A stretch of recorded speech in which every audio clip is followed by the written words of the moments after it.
গুরুত্বপূর্ণ হচ্ছে দুটো দেশকেই বুঝতে হবে যে তারা আসলে চাইলেই তাদের অবস্থান পরিবর্তন করতে পারবে না, এবং দুটো দেশকে আবহমান কাল থেকে তাদের পাশাপাশি অবস্থান ভৌগোলিক কারণে এবং বাকি যতদিন পৃথিবী থাকবে তাদের অবস্থান পাশাপাশি থাকবে।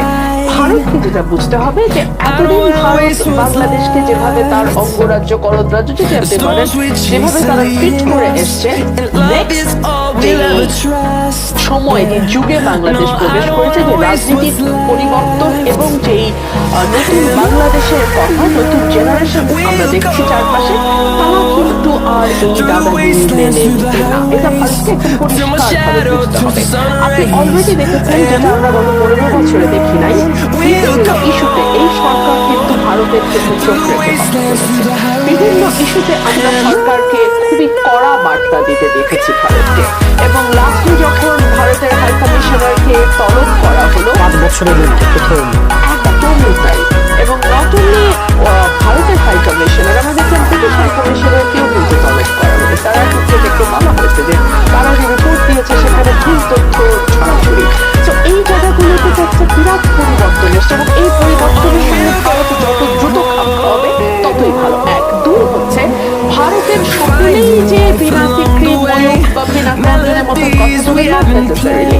ভারতে একেবারে সেন্সিবল লোক নাই, তাও কিন্তু না। হ্যাঁ, আওয়াজটা হয়তো খুব বেশি জোরালো নয় বা অনেক বেশি ডামাডোলের ভেতরে হয়তো আওয়াজটা কিছুটা ক্ষীণ হয়ে যায়, কিন্তু শশী থারুর তো কথা বলেছেন বাংলাদেশ প্রসঙ্গে, ও সেন্সিবল কথা বলেছেন। একইভাবে আমি অর্থ ভাদুরী একজন সাংবাদিক, তাও একটা ক্লিপ দেখছিলাম, উনিও কিন্তু ভীষণ সেন্সিবল কথা বলেছেন। সুতরাং ভারতের সেন্সিবল মানুষ নাই তা কিন্তু নয়। তিন হচ্ছে ভারতের যে জিনিসটা অ্যালার্মিং, ভারত তো আসলে আইডেন্টিটি পলিটিক্স চালু করেছে, কিন্তু সত্যি আইডেন্টিটি পলিটিক্সের জন্য সেটা এখন এত ভয়ঙ্কর মাত্রায় গেছে যে যেটা কিছুদিন আগে যেখানে তৃণমূলের সভানেত্রী বলছিল মমতা যে বাংলাদেশের আন্দোলনের তার এক ধরনের সমর্থন আমরা দেখেছি, একটু পরবর্তীতে তিনি বলেছেন যে বাংলাদেশের অভ্যন্তরীণ ব্যাপার, তার দুদিন না যেতেই যখন তিনি বাংলাদেশে শান্তি বাহিনী পাঠানোর কথা বলেন, তখন নিশ্চয়ই মনে হয় যে এটি দুঃখজনক। দেখুন, রাজনীতি করতে হলে আপনাকে কিছুটা পপুলিস্ট হয়তো হতেই হবে, কিন্তু তাই বলে আপনি ডেমাগগ হয়ে যাবেন এবং আপনি একেবারে ভোটের রাজনীতিটা ছিনিয়ে আনবার জন্য যাচ্ছে। তাই এই মমতাকে আমরা কখনো নামাজ পড়তে দেখি, যেটাও আমার কাছে মনে হয় খুবই অস্বাভাবিক, মসজিদে ঘুরতে দেখি সেটাও আমার কাছে অস্বাভাবিক মনে হয়, রোজা রাখি সেটাও অস্বাভাবিক। আবার যখন তিনি এই দুদিনের মধ্যে অবস্থান পাল্টে পোল্ট্রি খান, ওইটাও কিন্তু খুব ভালো বার্তা দেয় না। এবং আমি অন্তত এটুকু মনে করি যে ভারতে সেন্সিবল মানুষের সংখ্যা কিন্তু নেহায়তই কম, এবং তাদেরকে যদি ক্রমাগত ডিসইনফরমেশন ফিড করতে থাকে। আমি গতকাল কিন্তু বইয়ে দেখছিলাম যেখানে সাধারণ মানুষ বলছে, একদমই সাধারণ প্রান্তিক মানুষরা, আমরা শুনেছি বাংলাদেশে বিশৃঙ্খলা হচ্ছে, শুনেছি বাংলাদেশে হিন্দুদের উপরে টর্চার করা হচ্ছে, না আমরা কিছু দেখিনি, বা আমাদের আত্মীয়দের উপর হচ্ছে না, কারণ এপার বাংলায় তো তাদের আত্মীয় স্বজন আছে, না এখানে আমাদের আত্মীয়র উপর হচ্ছে না, বাট আমরা শুনেছি এরকম হচ্ছে। ক্রমাগত এই ডিসইনফরমেশন ফিড করা একমাত্র বিজেপির পারপাস সার্ভ করবে, কিন্তু বৃহত্তর পিকচারে, বৃহত্তর চিত্রে এটা কিন্তু ভারতের জন্য ক্ষতিকর। বিকজ এই হিন্দুত্ববাদ বা পরিচয়বাদের রাজনীতিটা না বিজেপির একক মার্কেট। এখন দেখা যাচ্ছে যে এই মার্কেটে বাধ্য হয়ে তৃণমূলও ঢুকছে, এইটাতে বাধ্য হয়ে কংগ্রেসও ঢুকছে, এবং এটা কিন্তু খুব ভালো পরিণতি ভারতের জন্য নিয়ে আসবে না। ভারত নিজেকে বিশ্বের বৃহত্তম গণতান্ত্রিক দেশ দাবি করে, কিন্তু কেন জানি কোন অদ্ভুত কারণে ভারত তার পাশের দেশে চায় যে তার মনের মতন পুতুল সরকার থাকে, সেখানে আবার গণতন্ত্র ভারতের সহ্য হয় না।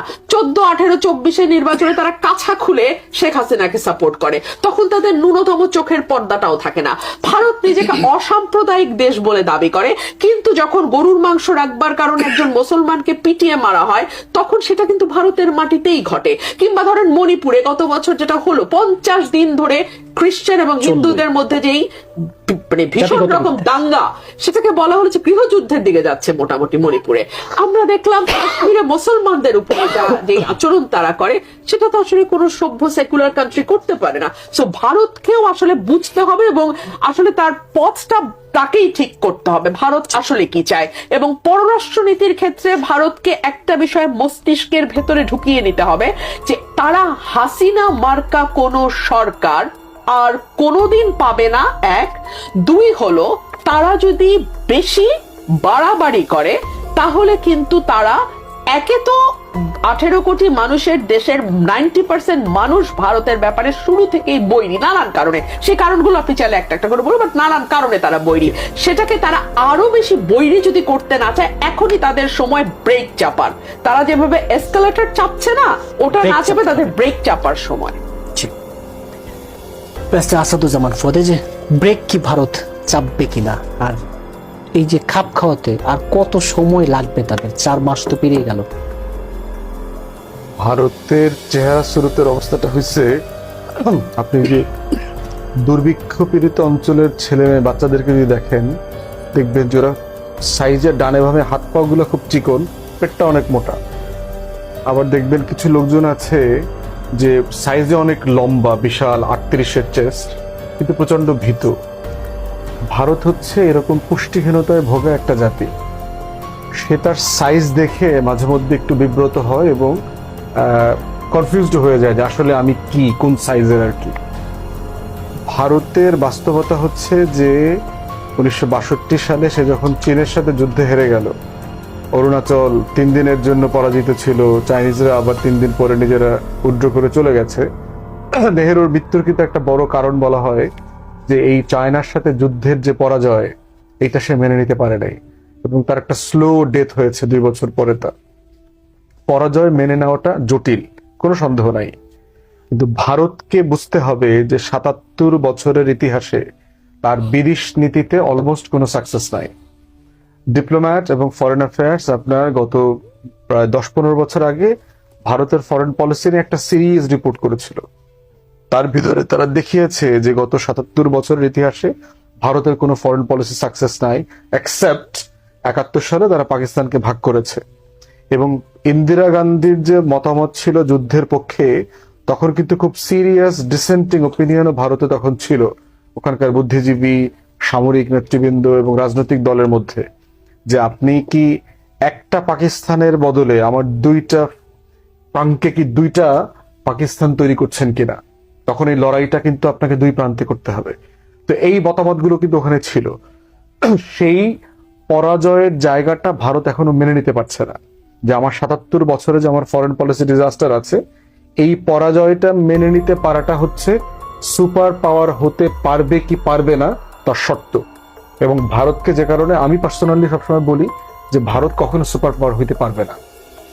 সুপার পাওয়ার হবার জন্য নিজের দেশের ভিতরে যে শ্রেণী চরিত্র তৈরি করতে হয়, যে পাওয়ার প্রজেকশন করতে হয়, ভারত সেটা এখন পর্যন্ত 77 বছরে করতে পারে নাই, ভবিষ্যতে কখনো পারবে না। এই জন্য পুষ্টিহীনতায় ভোগা যে দিল্লির অ্যাডমিনিস্ট্রেশন, এই অ্যাডমিনিস্ট্রেশনকে বুঝতে হবে যদি তারা সিনসিয়ার হয়, yes we made mistakes, yes we have failed, yes our foreign policy has been blunders and disasters. এইটা যদি তারা মেনে নিয়ে ইন গুড ফেইথ তারা অখন ভারতের যে মনস্তাত্ত্বিক স্বপ্নতাত্ত্বিক রাষ্ট্র প্রকল্প থেকে বের না হয়ে আসে, ভারতবর্ষ নামে কোনো রাষ্ট্র পৃথিবীতে কখনো ছিল না 47-এর আগে। মৌর্য সাম্রাজ্যের সেই বিশাল সভ্যতা, অশোকরা সভ্যতা গড়ে দিয়ে গেছে ওই হাতির পিঠে আর ইঁদুরের পিঠে চড়ে, এরকম কোনো জিনিস ছিল না। এটা হিস্টোরিয়ানরা বলেছে। ভারতের সভ্যতা ইতিহাস শুরু হয়েছে মুসলমানদের আগমনের পর থেকে, 10th এবং 11th সেঞ্চুরির পরে। অতএব আজকের এই যে অখন ভারতের যে মাইন্ডসেট, হিস্টোরিক্যালি এটা প্রমাণ করা হয়ে গেছে এই রকম কোনো জিনিস ভারতবর্ষে ছিল না। ভারত নামক এই বর্ডার, এটা ব্রিটিশদের তৈরি করা জিনিস। এই যে মনস্তাত্ত্বিক মিসকনসিভড হিস্টোরিক্যাল আইডিয়াজ আছে, এখান থেকে যদি ভারত বের হয়ে আসতে না পারে, সে তার পলিসি ফ্রেমওয়ার্কে কখনো কনসিস্টেন্সি মেনটেন করতে পারবে না। এই জন্য দেখবেন যে সে নেইবারহুডের সাথে 0 টলারেন্স পলিসি নেবে, লুকিস্ট পলিসি নেবে। পলিসি নিয়ে আবার কদিন পর একটা সংসদ ভবন বানায়া ওখানে একটা অখন ভারতে আবার ম্যাপ ঢুকাই দিবে। তো এটা দিয়ে যেটা হবে যে আলটিমেটলি আবার একটার সাথে একটা কন্ট্রাডিক্ট করবে। সে 0 টলারেন্স করবে, কিন্তু হাসিনার মতো আবার একটা রেজিমকে সে এখানে ইনস্টল করবে একটা ভুয়া নির্বাচনের মধ্য দিয়ে। তো ভারতের এই পলিসি ইনকনসিস্টেন্সি হচ্ছে তার মনোজাগতিক, তার হিস্টোরিক্যাল যে ব্লান্ডারের মধ্যে সে বাস করে, সেখান থেকে তাকে উঠে আসার ব্যাপার। আমি বিশ্বাস করি এটা সে কখনো পারবে না বলেই ভারত নিজস্ব টেরিটোরিয়াল যে ইন্টিগ্রিটি আছে এটা সে মেনটেন করতে পারবে না। এটার জন্য তার চারপাশের কোনো শত্রু রাষ্ট্রের বোধহয় প্রয়োজন হবে না। তার নিজ দায়িত্বেই সেই কুড়াল খনন করার কাজ সে অলরেডি চালু রেখেছে, এবং যত দ্রুত গতিতে সে কাজটা করবে তার অখণ্ডতা তত তাড়াতাড়ি ভেঙে যাবে তার নিজের নেতৃত্বে।